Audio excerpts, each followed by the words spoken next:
All right, I haven't posted for a while, but I'm inspired today to do this because I looked online and I couldn't find anything that I particularly liked. So what we have at hand is a problem where my client wants to use Graywater to water these 3 flower beds, vegetable beds better said. And this is her, yard, and here we have 3 that I built before. They are kind of already getting results and stuff like that. However, the state of California imposed a water restriction for watering once a week. That won't cut it for these plants here. So she thought of using Graywater, since it's conveniently, her laundry facility is conveniently located right here in the backyard in that structure behind me. Okay, so far we created the gutter system. So we put them all together. I left that to finish it later when I figure out where I want this end to end. So I'll cut that at that time. I've placed this part here, and now we're going to just figure out what I did is so it's not in the way.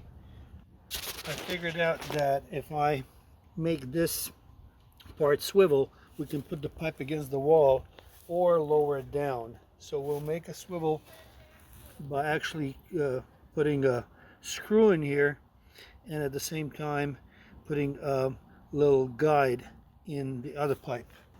And what's important is that it's not in the path of the water. So that's how I marked the spot. We'll take this one off now. As you can see, there is that mark. I'll take the grinder and grind a guide. I had only one hand to work with. So you can see now where the screw is on the beginning there. It'll go up to the other side, and we need it to go all the way. So the screw is in there, and now it should be able to be turned, which it is. So what I used here is, you can see 3 8-foot planters. So I took 3 10-foot gutters and just kind of made the connections between them at the middle of the support. I will put a screw through both sides here and here, 2 screws each, and 4 screws over there. So this will be a permanent connection. So because this rail can be moved now left and right down the garden, which we'll see once we kind of put the holes in it, these connections will stay firm. So for this task I've used self-drilling screws. They look like that to just secure. So we're back at this end here. There's a couple of things I'll mention. First, we'll take this pipe and lower it right in there. That's well done. The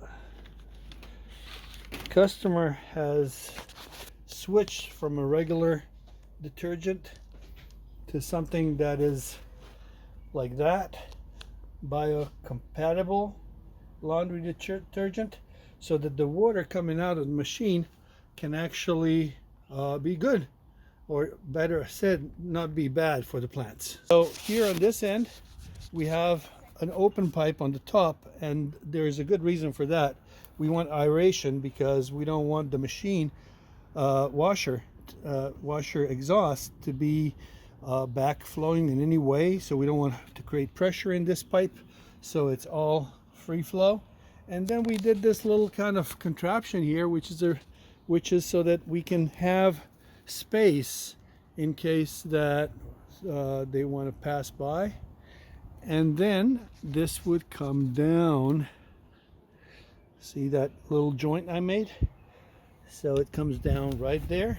Now this, as you can see, can be moved around the yard left and right, and this pipe can feed it so that it can water both left and right side off the lantern box.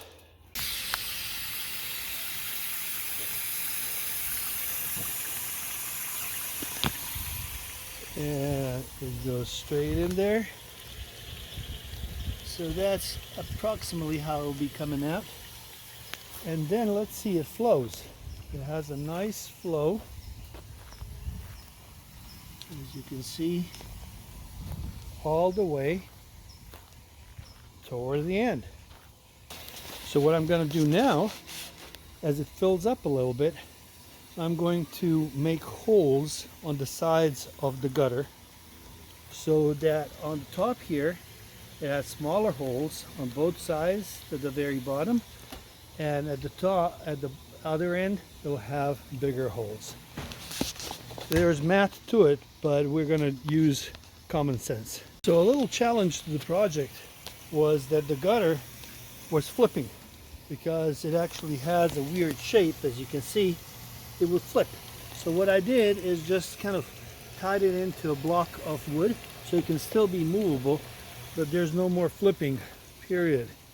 So now we just need to balance the act here and get the water to to be leveled so that the water can evenly drip out. All right, and after a little bit of trial and error, this flower bed seemed to be really tilted. So we put a whole bunch of stuff and to level it. And as you can see, the holes on